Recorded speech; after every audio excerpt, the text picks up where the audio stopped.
ఈజీగా సహనించే అవకాశం ఉంది. ఇది ఏ క్షణంలోనైనా జరిగే అవకాశాలే మనకి ఇక్కడ పుష్కలం కనిపిస్తున్నాయి.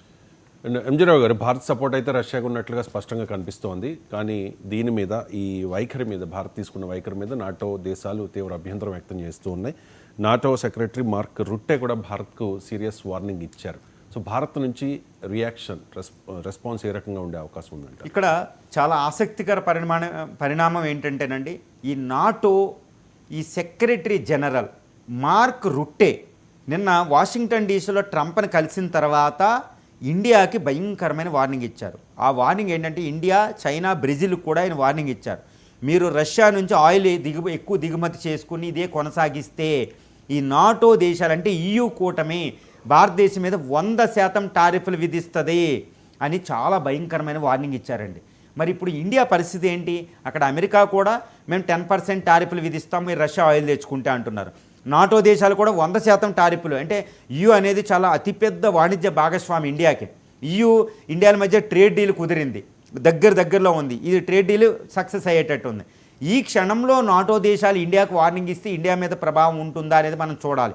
ఎందుకంటే ఇండియా రష్యా నుంచి ఎట్టి పరిస్థితుల్లోనే ఆయిల్ తెచ్చుకుంటుంది.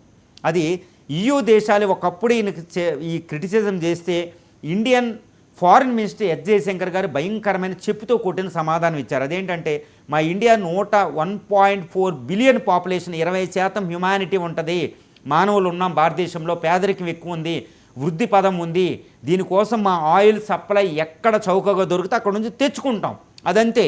మరి యూరోపియన్ యూనియన్ కంట్రీస్ మరి మీరెందుకు మానడంలే? మీరెందుకు అక్కడ గ్యాస్ అయ్యి తెచ్చుకుంటున్నారు? జర్మనీ, మీ దేశాలన్నీ మీరు మానంటే మేము మారుతామని చెప్పుతో కొట్టినట్టు కొట్టారు. ఇప్పుడు నాటో దేశాలు ఇండియాకు వార్నింగ్ ఇస్తున్నాయి. మరి ఇదే నాటో దేశాలు యూరోపియన్ కంట్రీలు రష్యా నుంచి ఎంత ఆయిల్, గ్యాస్ దిగుమతి చేసుకుంటున్నాయి ఇప్పటికీ కూడా, అది కూడా మూడో కంట్రీ ద్వారా. ఇది డేంజరస్ అనమాట. అంటే ఇండియాకు ఒక నీతి, యూరోపియన్కి ఒక నీత. ఇది ఆల్రెడీ మనం ఎండగట్టాం. అంటే ఏంటి? ఇండియా ప్రతిస్పందన ఒకటేనండి. అంటే అమెరికా యొక్క వార్నింగ్ ఇస్తేనే మనం పట్టించుకోలేం. ఇప్పుడు నాటో దేశాలు అమెరికా కంటే బలహీనంగా ఉండే నాటో అంటే యూరోపియన్ దేశాలు ఇండియాకు వార్నింగ్ ఇస్తే ఇండియా అస్సలా పట్టించుకోవాల్సిన అవసరం లేదు. ఎందుకంటే ఒకవేళ యూరోపియన్ కంట్రీస్ మన మీద ఈ ఆంక్షలు విధిస్తే మన మీద కూడా యూరోపియన్ ఎక్కువ మంది ఆధారపడి ఉంది. ఎందుకంటే అక్కడ అమెరికా, EU మధ్యన చాలా భయంకరమైన రిఫ్ట్ వచ్చింది. అక్కడ యూరోపియన్ తడబడయి ఇటు చైనాతో, ఇండియాతో ట్రేడ్ డీల్ కుదుర్చుకోవడానికి ట్రై చేస్తుంది. ఆల్రెడీ యూరోపియన్ కమిషన్ అధ్యక్షురాలు ఇక్కడ ఇండియా వచ్చింది కూడా. ఈ క్షణంలో నాటో దేశాలు ఏదో వార్నింగ్ ఇచ్చినాయి, కానీ నిజంగా ఇండియా మీద టారిఫ్లు విధించే అంత శక్తి వాటికి లేదు. ఇంత గ్రోత్, ఇంత పెద్ద మార్కెట్, మిడిల్ క్లాస్ మార్కెట్ ఉన్న ఇండియా అని అది వదులుకోదు. అదొకటి. రెండు, ఇండియా కూడా రష్యా నుంచి 40% తన దిగుమతులు చేసుకుంటూ సుమారు 40 నుంచి 50 బిలియన్ డాలర్లు అక్కడ చెల్లిస్తుంది. దాంతోనే పుతిన్ యుద్ధం చేస్తున్నాడు. ఇటు చైనా, బ్రెజిల్, ఇండియాలు ఇచ్చే డబ్బుతోనే. ఇప్పుడు ఇండియా ఈ ఆయిల్ని ఆగిపోద్దా? ఈ ఆయిల్ ఆపేస్తే ఎవరు ఆయిల్ సప్లై చేస్తారో? అమెరికా నుంచి తెచ్చుకోవాలి, గల్ఫ్ నుంచి తెచ్చుకోవాలి. అక్కడ యుద్ధం, అమెరికా ఎక్కువ డబ్బు చెల్లించాలి.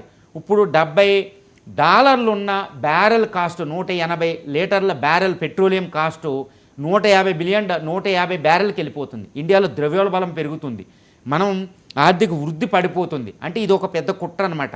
అందువల్ల ఏంటంటే వాళ్ళ ఆంక్షలు విధించినా, విధించే పరిస్థితి అయితే లేదు. కానీ వాళ్ళ ఆంక్షలు విధించుకున్నా పోతే పో, ఉంటే ఉండు, మేమైతే రష్యా ఆయిల్ కొంటామని ఇండియా కుండ బద్దలు కొట్టేసినట్టు ఎప్పుడే చెప్పేసిన సంవత్సరాల క్రితం. ఇది కొనసాగిస్తుంది. నాటో దేశాలు కుదరదు, వాళ్ళ ఎత్తులు కుదరవు, అమెరికా కుదరదు. వాళ్ళంతా ఒక పెద్ద కుట్ర ఇండియా వృద్ధిని ఆపడానికి. కాబట్టి ఇండియా డిసైడెడ్, ఏదైనా చేసుకో, కానీ పుతిన్కి మనం రుణం తీర్చుకునే సమయం, పుతిన్కి మన ఇండియా సపోర్ట్ ఎప్పుడు ఉంటుంది. ఇండియా, చైనా, బ్రెజిల్ కలిస్తే ఇప్పుడు బ్రిక్స్ కరెన్సీ వస్తుంది. ఈ 3 దేశాలను పని చేసే శక్తి అటు అమెరికా కాదు, నాటో దేశాలు కూడా లేదు. వీటిని అది ఇండియాని దూరం చేసుకోవడం యూరోపియన్ కంట్రీస్కి అసంభవం. కాబట్టి మార్క్ రుట్టే వార్నింగ్ అనేది తుక్కే, దాన్ని ఇండియా పట్టించుకోదు కూడా. Right. Thank you so much ఎంజీరావు.